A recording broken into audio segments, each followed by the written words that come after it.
Good morning, good day, good evening, whenever you tune in. Yes, this is Preston Smith once again, and this is the Three Things courtesy of The Corners magazine, www.thecorners.pl.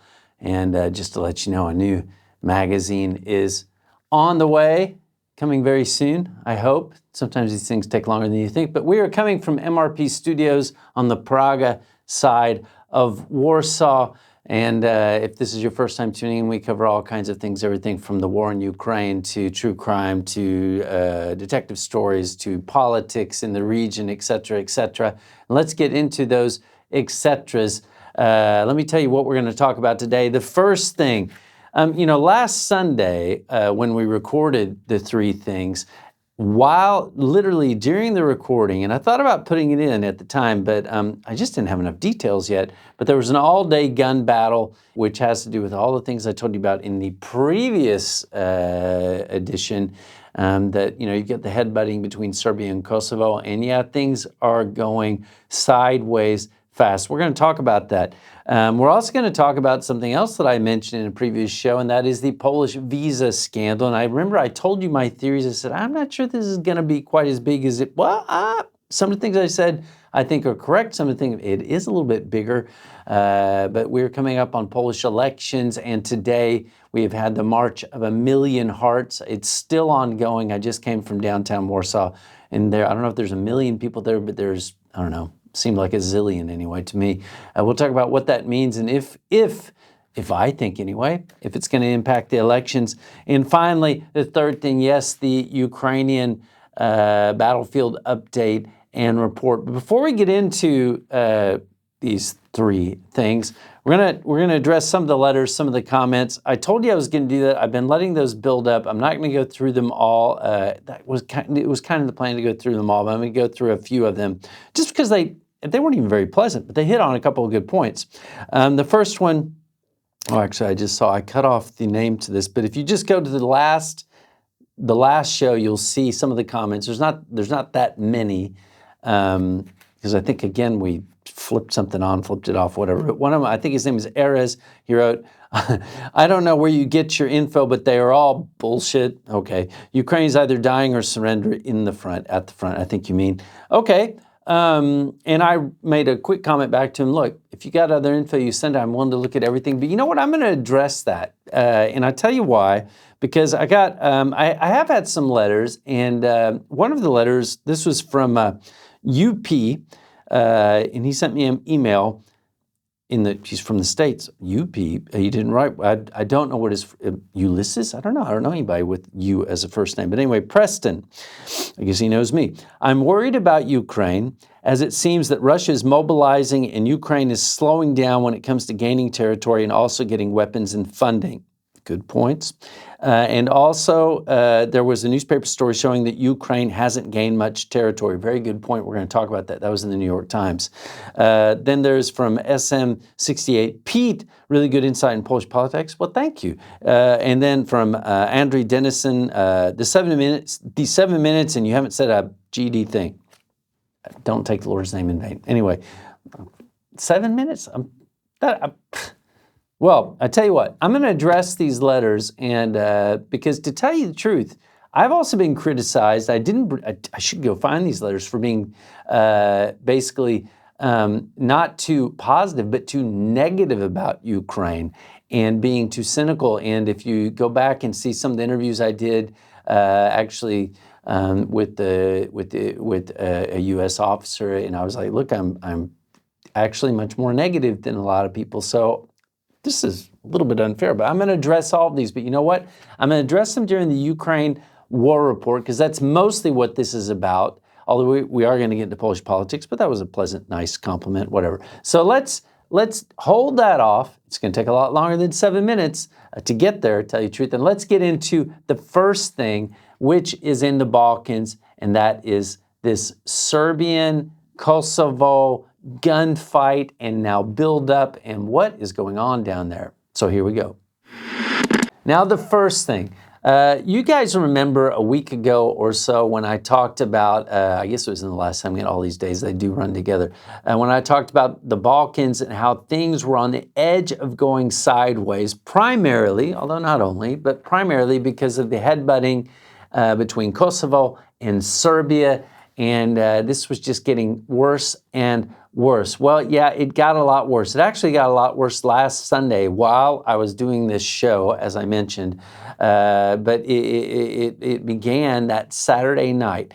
And this absolutely must have caught everyone off guard when it comes to the Americans, the Europeans, how even there was criticism from many sides that the EU and the US had been taking kind of the Serb side, saying that the Kosovo side, Prime Minister Albin Kurti, was holding up normalization, that he was being a problem. I kind of think he was. But suddenly on Saturday night, there were 30 very well-armed ethnic Serbs not far from Zvecan in those districts that are kind of ethnic Serb-dominated districts that attacked, ambushed a Kosovo police patrol, which was dominated by that police patrol as most of the police in Kosovo was ethnic Albanian. Now, when that happened, there was one police officer killed. Three of these Serb, if you want to call them raiders or rebels, I don't know what you want to call them, assailants. Three of them were killed. By the next day, they found a fourth, and then they found a van. But on that Sunday, because it happened Saturday night, into that Sunday, these 30, or minus 3 that had been killed, fled to a monastery that was in Banska there, which is, it's almost like a tourist place where you've got Serbian pilgrims that will travel there, and they were actually in the monastery. Now, these 30 Serbs, they fled to this monastery, and then what you had all day on that Sunday was a gun battle at the monastery. And then very strange things happened. Now, this was already crazy and strange, and it was clearly surprising, if not just completely freaking out the West, U.S. and EU representatives that focus on Serbia. But then this gun battle takes place, and the Kosovo police move in on their own. They don't let anyone from ULEX in, and they make some arrests, and 3 Serbs died sometime during this whole process.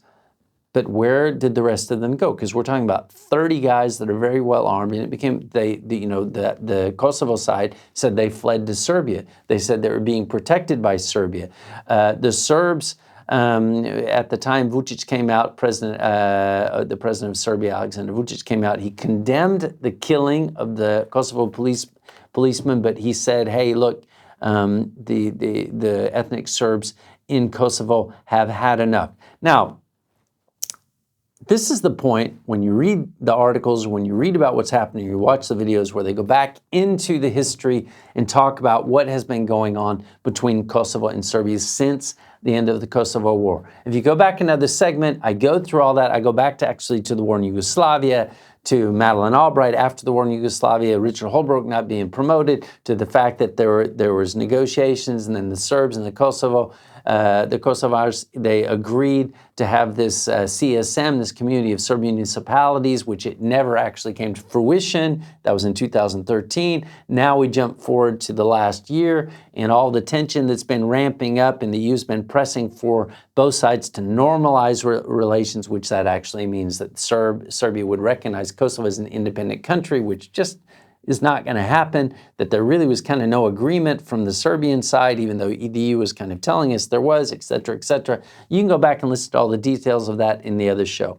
What's important now is what has happened since, because over the following couple of days that passed after this basically gun battle, a serious actual gun battle that took place. This was not like the kind of thing that we've seen happen again and again over the last year where there was an alleged shooting or a beating or arrest, etc. No, this was just an all-out gun battle, well-armed ethnic Serbs against the Kosovo police. After this happens, the first thing that happens, actually, after this happens, sorry to repeat myself, I know we're far beyond 7 minutes now, is the president of Serbia, Aleksandar Vučić. He comes out and he condemns the killing of the police officer. He declares 3 days of mourning for the Serbs that died, which was a little bit okay. In Kosovo, they declared days of mourning for the Kosovo police officer that died, and also to, I guess, to honor the Kosovo police that were wounded. Vučić came out. He was kind of obstinate, saying, look, Kosovo has been harassing, the police have been harassing our people. You can't, they're losing their minds there, etc. But it kind of still started out, it looked as if it's going kind of along the way that you would expect it to go, with EU leaders coming in, the US talking to Vučić, everyone trying to calm down the situation. It kind of looks like, okay, it's whatever this was, which was obviously very ugly, is going to calm down. However, since that time, things have gone increasingly sideways, and they've gotten increasingly worrying. One of the things that popped up, which was a little bit of a red flag, was immediately you saw Vučić meeting with the Russians and the Russian ambassador and talking about how Russia understands Serbia. Okay, maybe not the best PR move at that time. Then you had Kurti from the Kosovo side come out and say, no, this was not just local ethnic Serbs out of control. This was a raid that was supported and organized by the Serbs. Okay, well, you would expect Kurti to say that, but take a little bit further. They started revealing the types, the equipment, and what was seized after the raid. You're talking 24 SUVs, 29 anti-tank propelled rockets, 75 hand grenades, 150 dynamite charges, 142 mortar shells. At this point, things are like looking pretty ugly. There also was the accusation that, and it looks like it's maybe not an accusation, that maybe there's truth to this, that the head of the Serb List Party, the deputy leader of the Serb List Party, Milan Radojic, he was actually participating in this, and he was recovering in a Serbian hospital. At first, the Serbs denied this. It seemed like maybe he wasn't in a Serbian hospital, but then Vučić confirmed he was in Serbia, and they're going to interview him as part of the police, etc., etc. Well, this takes another kind of ominous turn when the U.S. the National Security Council spokesman for the U.S., John Kirby, comes out and he basically says, look, this was well coordinated and planned. When you get into 30 fighters, these 20, actually there's more than 20 SUVs, military grade, he said, and this was a quote, this is not the kind of an attack that's carried out randomly or ad hoc by some small group. Basically, he's implying that, yeah, the Serbs organized it. Now, in that kind of interim period, Vučić meets with different representatives from the West, and he says, look, I want KFOR to come in there and calm down everything. That was kind of a slick move. It makes him look statesman-like. It makes him look diplomatic. He wants KFOR in there, and that way calms down. Okay, great. But at the same time, really just after that, the White House, that same White House spokesman comes out and he says, hey, there is a large Serbian military deployment on the border of Kosovo.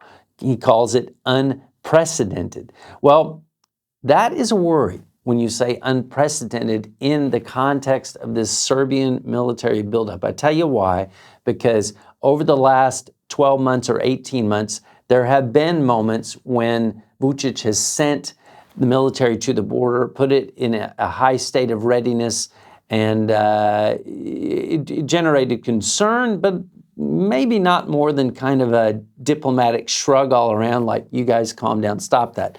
This sounds a little bit worse. In fact, it sounds a lot worse. Now, Vučić since then has come out and basically said, hey, everybody's lying. Again, maybe not the greatest PR move. He's come out and said that, but he's pointing to the West, and he says the West doesn't like this. Everyone's lying about us. They're picking on the Serbs. And he basically brought up one more point. He said they don't like the fact that we have modern, capable weapons. That's kind of how he summed it up. Now, that, again, rings a bell. Something else that happened earlier in the year is that Vučić expressed concern that on the Kosovo side, they were arming up and they had they were having more and more modern weapons. And at the time, this was like 3 or 4 months ago, he basically said, look, man, these guys have better weapons than we do, than the military in Serbia does, was very concerned. And there was definitely a spending spree. In fact, there was a point where he announced that they were not going to export weapons for some period of time because they're going to use those weapons for Serbia. To bring this long and very worrying story home, things are getting even more tense. The very spokesman basically said, well, NATO said they're going to come in, they're going to bolster troops, which is kind of actually what Vučić did ask for. But Vučić, he gave a speech. And he gave the speech in the face of, Kurti basically saying, hey, Vučić wants war. The White House warning of the things I said. Kosovo actually saying that now Serbia is advancing towards Kosovo from 3 different directions, et cetera, et cetera. But Vučić, he comes out and he gives a speech after he supposedly speaks with Anthony Blinken. And I'm sorry, I'm being distracted, ruffling through my many, many pages of notes. But I want to find you what that he actually said. Yes, he gave a speech.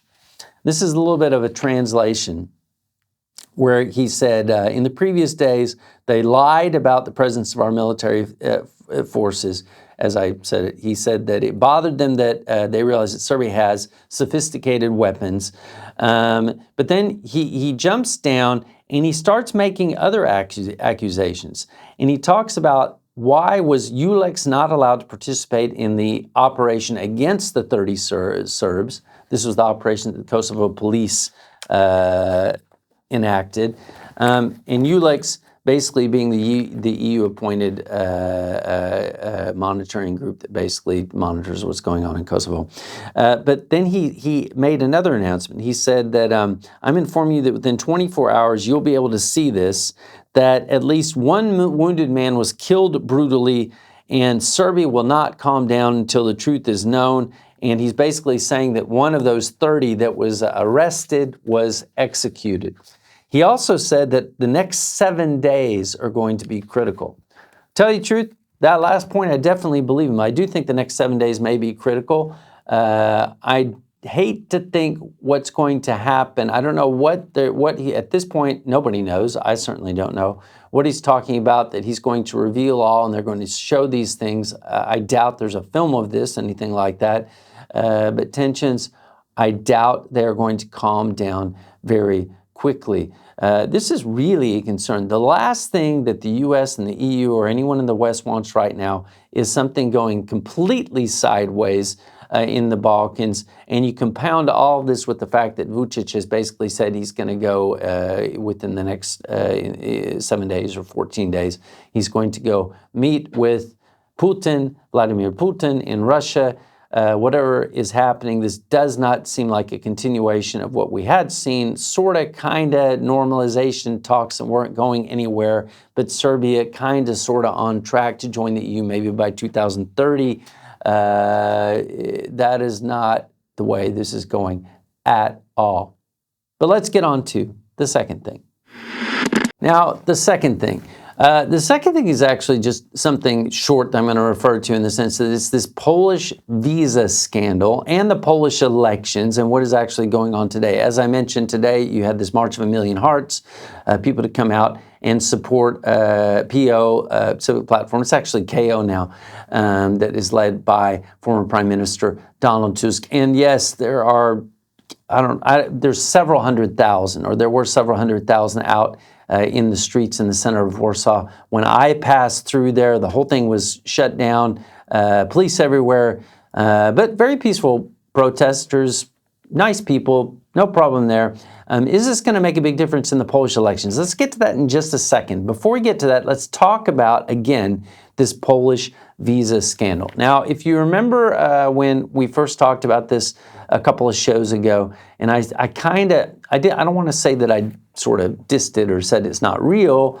I just wondered aloud whether or not it could possibly be true that 250,000 immigrants had come to Poland based on bogus visas. I still don't think that is the number. However, some very interesting things did come up since then. Now, I'm going to say, let's couch these comments a little bit, because these comments are based on findings that are coming out in the press, some of these findings that were coming out in an ONET article. And they're actually ringing very similar to what I already told you. Now, my theory at the time, my kind of theory light about the Polish visa scandal, was that somebody had probably tried to mirror a system that we saw in Poland years ago when it comes to the American embassy. The American embassy, the way it used to look, just to rehash a tiny bit, is that if you wanted to get a visa, if you were Polish and you at that time you couldn't just go to America, you would go to there was one time when you just go stand in a line. Then they made it, you'd call and you'd have to get an appointment, but in the end you still had to go stand in a line. And so you'd see these lines in Warsaw outside the American embassy of people that were going in there to have their interviews. And they would go in there, you'd go downstairs, you'd stand in front of these different counters. I know, I saw it. I went with someone who's very nervous about getting a visa at one time. They don't usually let you in like an American with an American citizenship with the Pole, but they let me watch, stand back, let me watch. And so I saw the whole thing. And you'd see that the Poles would line up, they'd go to these windows, kind of looked like in a bank, and they would be interviewed through the glass and at each window. And to tell you the truth, when I first saw this would have been way back, way back, 1998 or 1999. That's how far back. Tell you the truth, some of the people at the windows, they were Americans. They really didn't speak Polish very well, and I heard what everybody heard what they were saying, and sometimes you're like, I don't think they understand. They changed that over the years, as I understand it, and they would have basically Poles that worked in there, they conduct the interviews, etc. Now, what was controversial at the time was that when you went and filed the application to go to the U.S., you paid a sizable sum of money. I actually can't remember how much it was. No one's written me in to tell me, but it was like, man, it was like $150 or $200, something like that. It wasn't small, okay? And many Poles did not get a visa. So there were accusations, and there has to be some truth to this, that this was kind of a money machine, because all these people going in, there was a line every day, and there was paying. They didn't get the visa, or they did get the visa, they didn't get their money back, et cetera, et cetera. Okay, now, my theory, which is what I brought up in the last one, was that something like this probably went sideways at an embassy in a system. Now, tell you the truth, I guessed somewhat correctly, at least according to articles. I'm going to put a link to the article. If you can read in Polish, you'll read it. If you can't, there's Google Translate. There's an ONET article, and there's some very interesting, there's been a lot of articles actually. And they talked about what happened in India and how it was working. And the way it was supposedly working is that the Ministry of Foreign Affairs actually signed a deal with a company that was kind of going to handle all this. The company starts with a V. I'll just leave it like that. V something global, because I don't know if this is true, so I don't want anybody assuming. But this company supposedly was supposed to handle that paperwork and was going to deal would kind of be like the middleman dealing with the flood of applications for visas. And everyone they actually dealt with, they were supposed to be able to charge 8 euros and 90 euro cents. Okay, now, whenever I hear something like that, then I really am wondering, because, okay, the U.S. Embassy is one thing, but it wasn't something that I considered to be like somebody taking money off the side. It's just the way the system worked, and many Poles weren't getting the visas, but they were still paying, so there were complaints, blah, blah, blah. This is a little bit different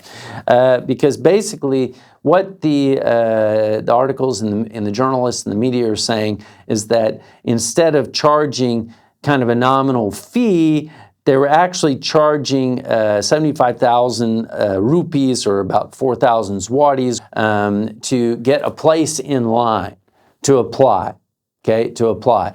And then they basically dug up all these different Twitter comments. Maybe I'll flash one. These types of Twitter comments from different Indians who are basically saying, maybe I'll put some of these up, I don't know, they're not mine, I didn't make these from the article, but they put these up and they're basically saying, hey, this is all BS, because what's happening is you apply, you don't get in, they take your money, even if you pay for this place in line. And again and again, and this is like some sort of, complaint. Now, so this is a bit of a twist on kind of what I predicted. And it could explain why there are so many, supposedly so many of these sideways visas going on. But it's not the first time I've seen something like this. To tell you the truth, there's an embassy in Poland where you can go, where you used to before the war in Ukraine, so you can guess which embassy I'm talking about. And what you would do is you would call up one of these agencies, which is actually, I'll just tell you, it was the Russian embassy. You'd call up this agency and you would go there and you'd pay a fee and they would blast through your paperwork. And it was helpful because, you know, it had to be translated into Russian to go to have a tourist visa. And you would go there, you'd pay the fee, they'd fill everything out, and then they'd basically say, okay, go to the Russian embassy to pick up your passport and everything, you know, that you wanted. So you actually had to give them like your American passport, and then they would take it there. And so there was this kind of system is not unheard of. I never heard of anybody like being overcharged or being treated badly through this company that was dealing with the Russian embassy. I was one time I went there, and when I was in the embassy and I wanted to get my visa to go there, they were like, oh, we don't have it. And I sat in there forever, and then suddenly they did have it. It was kind of strange. But this type of system does kind of exist. Now, this whole visa scandal that just keeps ramping up, and there's more articles and more articles showing, it looks like there was something of scale. This kind of does not look, though, however, that this is so much a Polish government issue as they signed a contract with the wrong company, and the company took advantage of it, etc. You may disagree, etc. Now, the real question, though, is this scandal, and for that matter, this March of a Million Hearts, is this going to greatly influence the coming Polish elections, which many in Europe are watching? Why are many in Europe watching? Well, suddenly, we've had a lot of changes, as I mentioned also in the last show. Poland has been bumping heads with Ukraine. They said, we're not going to send you any more weapons. And they said, no, we're just talking about the new weapons, but whatever. The old EU countries not happy with Poland. Some of them feel like they were bullied to help Ukraine in the past. There seems to be a lot of apathy when it comes to Ukraine, but also just locally, the Polish government for years has butted heads with the EU, and so there are sides rooting for the current government in Poland, led by the Law and Justice Party, to fail. There are sides that want it to continue. I'm not going to take either side. I'm just going to say what is happening on October 15th. It's seen as a very critical election in Poland going forward by both sides. What is going to happen? Is this scandal or is this giant protest, is that going to change the numbers enough to influence the elections? Well, I'm very doubtful. When I looked at today's polls, now there are a couple of polls that come out that say, peace only has 32%. To tell you the truth, today's polls, what I saw, kind of looked the way it's looked for a long time, is that you got this hardcore peace electorate that is somewhere around 36%. When I looked at today's latest polls, this was by Ibris, which did one again for ONET. I'm just borrowing some stuff from ONET today, give you guys credit. They basically said that they were looking at least as of last Wednesday, 35.1% support for peace, the party that's led by Jarosław Kaczynski. In the second position, I started to speak Polish, druga pozycja, Koalicja Obywatelska, that's KO, what I kind of still think of in my head as a civic platform, but the Citizens Coalition, they have 27%. And then the other parties, if you're talking about the Third Way, that coalition, you got 10%, you got another 10%, for Lewica, and then for this Confederacji, like 9.5%. Now, is there a chance that all the opposition could band together and just eke out a majority? Maybe it's really a plurality. Yeah, there's a chance. Is there a chance that when it comes election day, that peace takes it? Yeah, there's a good chance, because I'm not seeing anything different, and this is the point, going into these elections than I've seen many years past. And you know what that is? That is this, that peace, the Law and Justice Party has a hardcore, constituency that always comes out to vote. A lot of them are older. and they will go out, they'll stand in line, they'll vote just like the old fogies they supposedly are. When it comes down to election day, despite the fact that the opposition again and again likes to come out and have marches and wave flags, and it's a pretty day-to-day and it's kind of fun. When it comes to election day, for years and years, I've seen, I've seen it. They don't go out and vote. I'm not saying that they did go out and vote, they would necessarily win. Maybe they didn't, they don't have the numbers, but I'm telling you, I know too many people, I've known too many people that were civic platform, or now they're going to be KO instead of PO, that on the day of election, then they tell me, oh, you know what, we went out to, you know, the Jauka, we went out to the cottage, we were up by the sea, we didn't make it. Hey, maybe the price of affluence, or the price of, I don't know, being a yuppie. But if you want to change things, get out and vote. And I'm not pointing one party or the other party. I'm just saying that, just like I'm not saying vote Republican, vote Democrat. YouTube, sorry, I didn't say that. Didn't say that. They actually started like giving me a hard time over that. But that is how I see it, which just is get out and vote and make your voices heard. Now on for the third thing, the Ukrainian battlefield and war update. Now the third thing, yes, traditionally we've been doing this, although I want to get into some true crime and some other things like that, but we're going to dig into the Ukrainian war update. Now, I told you at the start of the show that you're being a little bit unfair. I mean, it's only a couple of comments below the YouTube video. And by the way, thanks guys, we have more than 2,000 subscribers now. That's awesome. And feel free to comment, feel free to write in. You can write into query at cddi.pl, because I'm also a licensed detective in the region, www.cddi.pl. You can see that if you need investigations, or you can write into the Corners Mag at gmail.com, gmail.com. However, I did tell you that if you're, I mean, I am not the guy who's optimistic about really anything. And to hammer that home, I'm going to give you a list of concerns that I have going forward before we even get into the battlefield report. But before we get into any of that, let's update a few things. Last week, we talked about the Ukrainian very successful attack on Sevastopol when they came out and they said that they killed some key Russian officers. That's kind of been updated, but then there's some doubts there.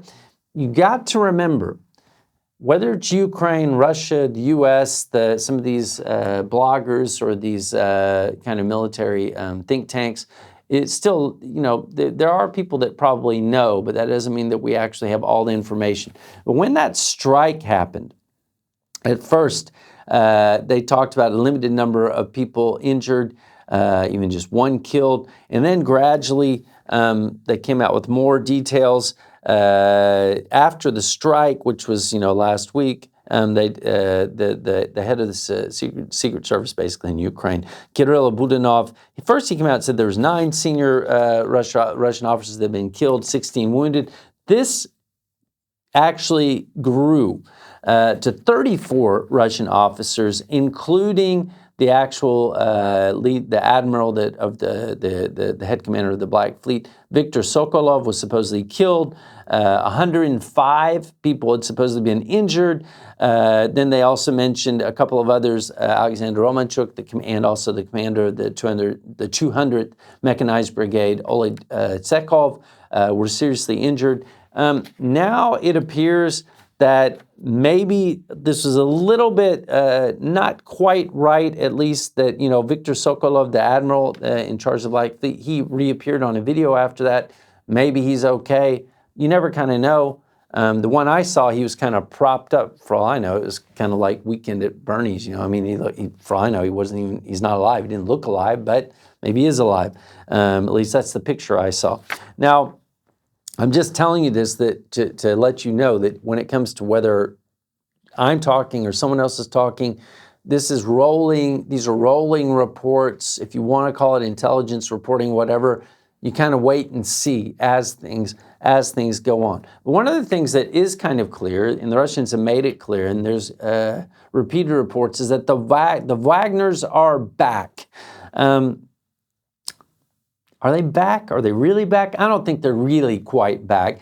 But first of all, Putin made a point of having, there was basically a film clip that was put out there that showed him meeting with Andrei Trochev, nicknamed Gray Hair, who was kind of like one of the second in command of Wagner back when Evgeny Prigozhin still ran the thing.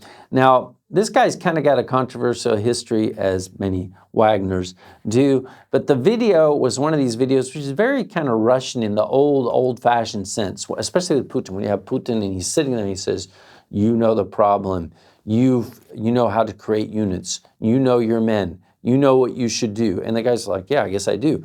It doesn't really, okay, and so the Wagners are going to be back in action, and they're going to be fighting the Ukrainians. And that was kind of it. He's like, well, okay, I guess we'll see. What is interesting, though, is it does look already, there are reports, and these are not just Russian blogger reports, but there are reports coming from different sides saying that Wagners are showing up in different places, especially in Zaporizhzhia. Now, this leads me to the Ukrainian battlefield report. But before we get into that, and we're going to blast through that today. I'm not going to spend a lot of time on that today because there's not a whole lot of news. I'm going to talk about, just being perfectly honest, the things that are making me worry. So if you're still out there, was it Denisov, or I can't remember what your name was, 7 minutes, I haven't said anything. If you waited this long, let's say a few things. It's a lot more than 7 minutes. Things that do make me worry. I'm going to blast through these. 9 points. 9 points that make me worry and make me wonder if we've just not already hit the stalemate that, can things get worse? Things can get worse. But these are the 9 things that make me worry. 1, Ukrainian manpower. I'm very worried that Ukraine just doesn't have enough men. When we saw reports, which I brought up in a couple of our shows back, that the Ukrainian President Volodymyr Zelensky was hammering down on corruption when it comes to drafting and enrolling, if you want to put it in that kind of more mellow terms, soldiers into the Ukrainian army, that he was implying that, at least, especially in Poland, they were talking about maybe up to 70,000 Ukrainian men had come to Poland that should be eligible for the armed forces in Ukraine. And what are you going to do? He's going to try to get them back. And we talked about that when I was actually sitting here and talking with Craig Smith about that. When you see these types of very vocal, public examples of we are cranking down on this, and people that were basically corrupt, that's it, they're going to get it.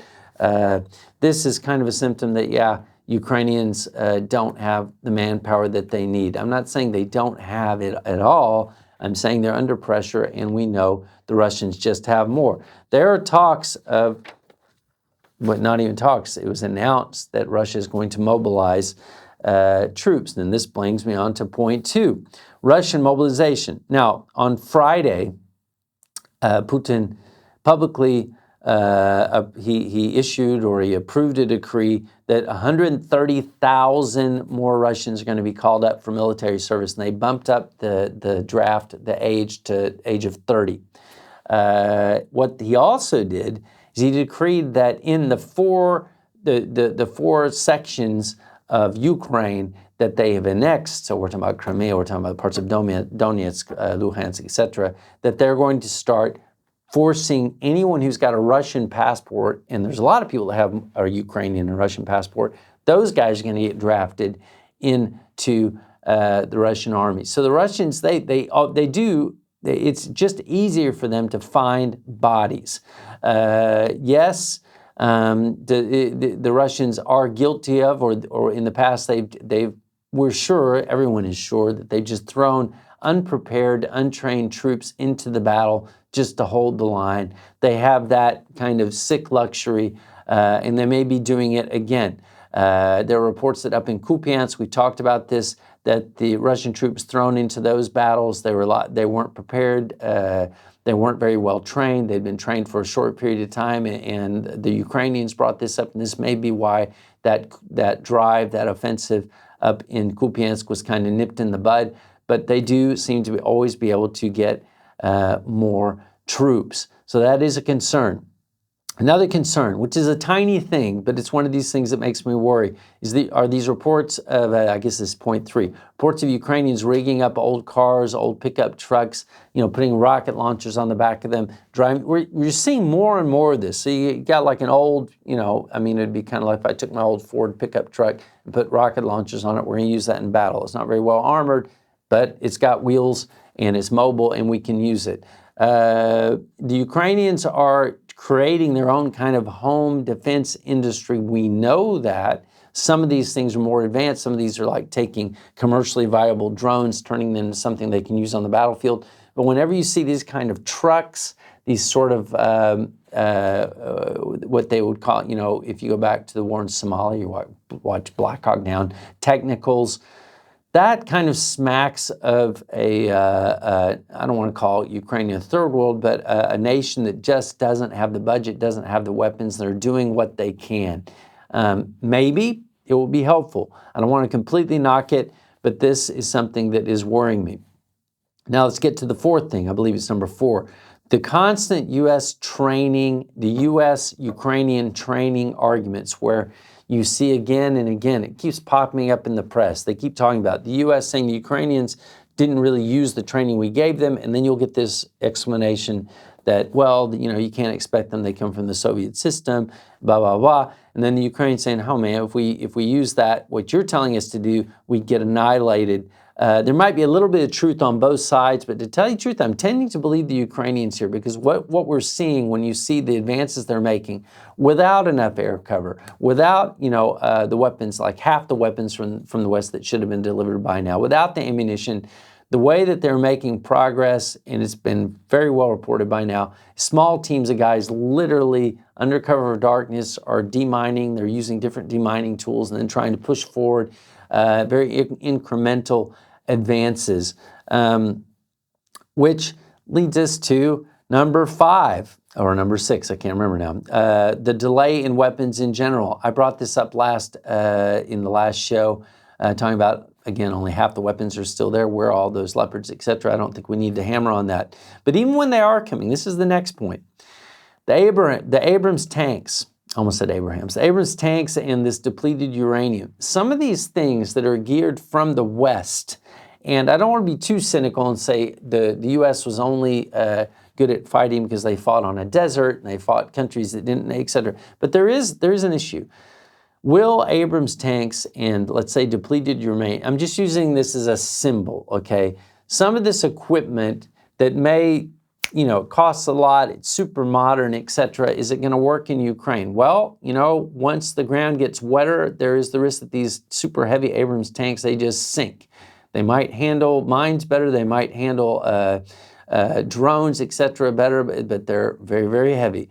The other thing which keeps coming up, and I keep hearing rumors of this and I can't verify that it's absolutely true, is that depleted uranium. Okay, depleted uranium, as we know, you've probably heard this, is very effective. It goes right through armor and then it actually sparks, catches things on fire, blows them up. So it's very effective. I'm not going to talk about, armor lying around, whether or not it gives people cancer or not. But what does seem to be coming up is that when they're trying to store it, because it is uranium, it gives off radiation. The Russians can track it. They're hitting warehouses. Now, I don't know how much of this is true or not, but the message that you keep getting, you keep seeing from the Ukrainian side, it's not even just the training that is not quite adequate for this type of war, but it's even the more modern weapons. So not getting the weapons there at all is obviously a problem. Assuming that if we get them the weapons, and this isn't even a large number, it's like 30 Abrams tanks, if that's going to change and suddenly change the war at this point, I got to say I have my doubts. Now, I'm sorry if I'm being, for the Ukrainian watchers out there, I'm not trying to be overly pessimistic. I'm just trying to say these are the things that are concerning me. Finally, there's 2 other things that I'm going to bring up. One, when it comes to Tokmak, we're going to talk about this in Zaporizhzhia, Robotnia, getting to Tokmak. This would cut off some supply lines. I'm a little worried because the rumors and the stories is that the Russians are filling up Tokmak and they're sending in troops into Crimea and to stop that in its tracks. So it just may be very difficult to make a lot of progress. And again, you see articles where they're talking about if they don't make progress very, very quickly, they're not going to get the same amount of funding and money, etc. Between the polls and kind of the slow delivery in the West and the slow offensive, there's a lot to be concerned about. And finally, there's one other thing, and that is the U.S. government shutdown. Now, it was averted at the last minute. Congress came together at the last minute.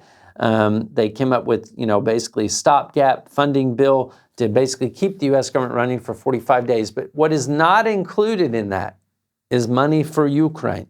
Now, does this mean that no more money is going to Ukraine? I don't want to be that pessimistic yet. In the Senate, you have more of a bipartisan agreement, it seems. In Congress, though, again, as I mentioned last week, you do have some real resistance to sending any more money to Ukraine. Although the Speaker of the House, Kevin McCarthy, has basically said we got to keep it going. Biden has said we got to keep it going. This is not the message that Ukraine is going to want to hear at this time. So yes, these are things that very much concern me. I think that if you ask my prediction right now, if I was going to be just brutally honest, I think the next phase is basically solidifying. You saw, let's say World War I, I brought that up before. You saw World War I, you saw when nobody could make any more progress, and then gradually started, the lines were solidified, then they became hardcore trench lines, and then nobody could get anywhere. But in the meantime, during World War I, eventually the Allies, well, thanks to the Americans, got a lot more supplies. The U.S. was a machine in the sense that it was becoming an industrial superpower at that time. Now what we have is Russia revving up and producing more and more ammunition. It's not fast, but if you take a look at Russian history, they did, for example, in the Second World War, they just pulled back, and then they it's not a democracy. Putin can say, let's do it, and it might be painful and ugly, and they can still focus. So I'm a little worried about that. But what I think, because the Ukrainians have shown so their skills they have shown when it comes to defense, when it comes to being flexible, to reacting, even up in Kupiansk, they've shown that they now appear to be able to stop the Russians in their tracks. This leads me to believe that the most likely scenario going forward is just almost like a World War I solidification of the lines, if they haven't already solidified, which we'll talk about in just a moment, because there's one thing I left out, and that is that New York Times, the 9th point, I guess, this article, which was brought up by one of the letters from, I guess, Ulysses P. at the beginning of the show, and that was this reality check about how much territory has been taken, okay? There was a New York Times article. I'll put the link there. You have to subscribe to read it, but I'll tell you what the gist of it was, and that was in 2023, Russia has gained actually a lot more in terms of square miles than Ukraine. 331 square miles, and Ukraine has gained 143, which is a difference of, give or take. I don't know how well they measured this, but okay, somewhere around 200. I'm not a mathematician, but anyway. Now, that probably comes as a surprise to people that follow the war, because you see so much. Ukraine's making progress. They're doing this, the counteroffensive, et cetera, et cetera. This is kind of not that big a surprise. It wasn't a surprise to me, and I'll tell you why. I'm going to put up this. It's one little flash point of a video that you can watch, and I'll put the link down in the notes, which indicates what the actual gains actually looked like over this year. Now, in the first 3 months, Russia still had an offensive going on, and they made some of these gains. But if you click forward, and I think it's actually at it's at probably like 15 seconds or 20 seconds in, I'll mark it so you can see it. But when you actually hit January 2023 to the end of the year, you see, you got to look very, very closely. Am I seeing any gains? Is there anything happening? It looks just like the picture that I'm showing you here. Where are they? It's just like you don't really see anything. Well, if you look, you will see it. But the fact is that if you take it, I don't care if you're talking about 200 or 300 miles, square miles, and you stretch it out along a front. I mean, that's like a big, that's not a very big place. That's like, a big city, right? Or a city in the area, a metropolitan area around it. You peel that out over the front lines, and you've just got these little strips all along the entire front. So the argument is the front, the lines have basically already solidified. And again, you kind of have to wonder, why is Russia doing this? You can understand why Ukraine's doing this, because they've been attacked, their cities are being bombed, etc. But why is Russia still doing this? Good question. But now let's get into the actual battlefield report. We're going to blast through this battlefield report. What has come out over the last couple of days, though, shows once again, like I mentioned last week, that the Russians are not inactive. In fact, the General Staff of Ukraine came out and they talked about Russian attacks at Avdiivka, Tonienka, Marinka, Novomykolaiivka, etc. I'm just going to blast through these and give you an idea of what this looks like. But we're going to start in Kherson. Well, actually, we're going to start at the big map. Take a look at the big map so you can actually get oriented. You know where you are. But now that you've seen that, and you see Kherson at the bottom, and you go all the way up around, you got Zaporizhzhia, and you go all the way up, you keep going up, past Bakhmut, Svatovo, and then up to Kupiansk. Then you kind of see what we're talking about in the very top. There's Kharkiv. But now let's go back down to Kherson.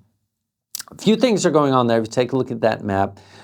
One is that we talked about there seems to be a constant buildup of Ukrainian forces on the Kherson side. Again, they evacuated civilians. The Russians are hitting that side pretty hard to try to disrupt the Ukrainians. We told you last week the Ukrainians were getting into those islands, maybe trying to set up some sort of, amphibious crossing to open up a second front to take the Russian defenses, to divert them a little bit from Robotnia. However, the Russians seem to be pushing back, and that we're not seeing anything necessarily happening there that indicates the Ukrainians are actually closer to making a move to cross. That would be like amphibious landings, building bridges, etc. We're not seeing anything there that is indicating that this is already happening, or that there's actually, particularly news there that's of interest. So let's jump to Robotnia. Now, Robotnia is where one of the key places in the offensive is taking part. You've seen this map that I'm showing you, because I'm assuming you know where you are by now if you've been watching the show, has got the different trench lines. We talked about how they're pushing directly south from Robotnia. You see that to Novopokrovka. There doesn't seem to have been progress there. There does seem to be the Ukrainians have tried to move towards Kopani. There have been various reports that the Ukrainians took part of Verbove, then they didn't take part of Verbove. As I mentioned, there were last week, about really 5 or 6 days ago, or the last time I heard this, that the Ukrainians, some motorized regiments or vehicles had crossed the first lines and were probably trying to angle down, that would be towards the south, towards the southwest in the general direction of Tokmak, which you can see way down on the bottom left hand. However, we're just hearing reports again and again that the Russians are pumping forces in there, and we're hearing that Wagner are getting in there, plus they're throwing in some of their better trained elite airborne forces. What is also has come out just literally over the last couple of days is that the Russians are counterattacking at Verbove, counterattacking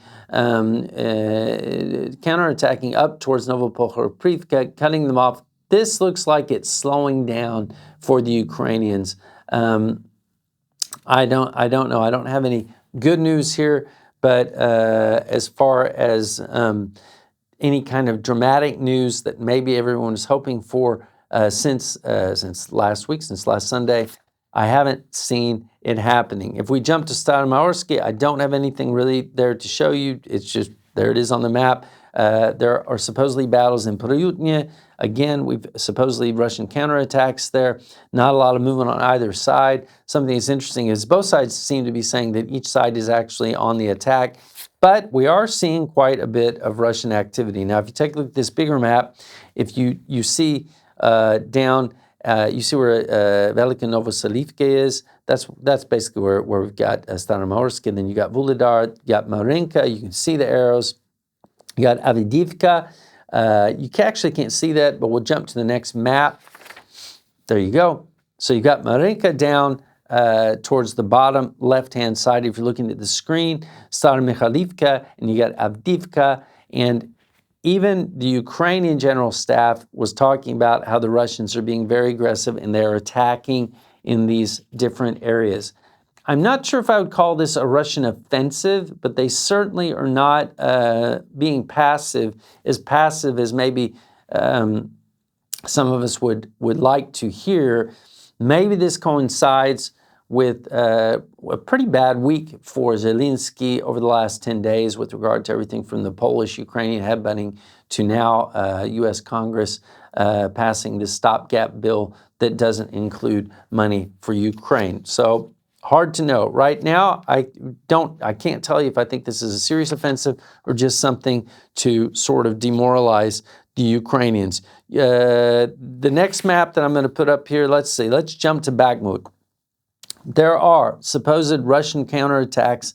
Now, if you look at Bakhmut, you look south of Bakhmut, Klishchevka and Drivka. Remember, the Ukrainians made some advances there, and they supposedly decimated some of the Russian troops, some of the Russian regiments in these points. Maybe that's true, maybe it's not, but there haven't been advances that I've heard of. But in north of Bakhmut, it seems like, and again, you've got reports of Wagner fighters already there. Now, there can't be that many Wagner fighters, so let's not get crazy here. And they're well-trained, but it's not like you have thousands of them. I don't at all believe that they're, like at one point there's supposedly 5,000 or 6,000 up in Belarus, that suddenly now there's 5,000 or 6,000 at Bakhmut and they're driving. But in Zaporizhzhia and up here that we're getting reports that they're active. Now, north of Bakhmut, this is north of Bakhmut. Maybe, I don't know if it's going to show up, but the city of Bakhmut's down at the bottom. You've got Yehidny, you got Brakivka, but then north you've got at Orakhovo, Vasilivka, there appears to be a concentration of Russian forces that are attacking, that are really pushing right at that point. That could arguably cause the Ukrainians to have to divert some of their energies from the area south of Bakhmut or Bakhmut up to that. And that could create problems for them. Again, we've seen the Ukrainians react their flexibility and their ability to react quickly and stop the Russians from getting anywhere has been fairly exemplary, during this counteroffensive period. So I'm not too worried about it. If you go further north, where you're getting up, you see the Slishansk. Actually, it's also slightly north of that. Bilohorivka, that area, you've got, and this has been going on now for a week. You got Russian forces on the attack. You see those arrows. I'm not going to get into that because there's not really a whole lot of news to talk about. Same thing at Novohorivka if you go up still further north. But if we go all the way up finally to Kupiansk, and you've got the same Russian drives down from Lyman Pershi, although to tell you the truth, I don't think that seems to completely sort of just, fuddled out. Not a lot is going on there. The only thing that I would say there's interesting up there, which is an example of what the Russians are doing, or maybe how they're learning, or maybe now it's only becoming more obvious, is we have talked again and again about how if in Zaporizhzhia, if the Ukrainians actually drove to Tokmak, it would cause huge problems for Russian logistics supply in Crimea and even further north, because it cuts off their supply behind the lines. What we seem to be seeing, for example, on the Russian attacks towards Sinkivka and beyond that, is they're actually trying to use artillery and drones and everything to really punish the Ukrainians beyond Sinkivka and also take out bridges. Because what this does, and this is kind of a way that if they can't get supplies to their troops that are, say, manning Sinkivka and not allowing the Russian troops to move forward, but they take out their supplies, they knock out bridges, then they can't be supplied, then they've got to drop back. That seems to be maybe the play.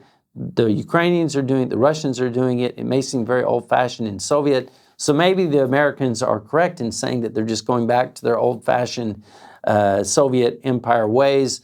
But considering what's happened with both sides, the types, the amounts of the casualties, and the fact that both have limitations when it comes to what they can get to the front in terms of ammunition, artillery. Even the Russians have a hard time now using their Alligator helicopters. The Ukrainians don't have an air force to speak of, or not one that's modern in the sense like F-16s.